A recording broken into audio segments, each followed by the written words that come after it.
all have got the topic. Any questions, please? I have any questions? It's I have some questions. Okay. I have some questions. Some questions.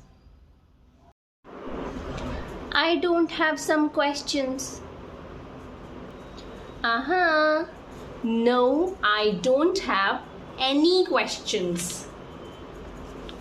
Okay, ma'am, I don't have any questions. Hey, would you like any candies? Would you like some candies? Not any candies. Listen, my learning buddies. Any and some are used with countable and uncountable nouns. We mainly use plural form of countable nouns next to some and any.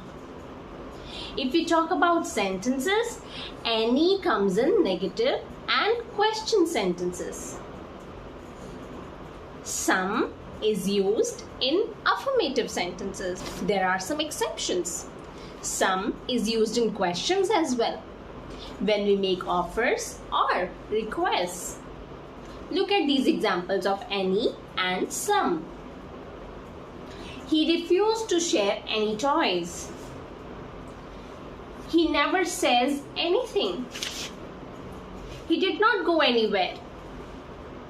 Have you seen any new movies lately? There is someone at the door. I know something about you. Some girls were asking about him. Would you like some juice? Could you lend me some money?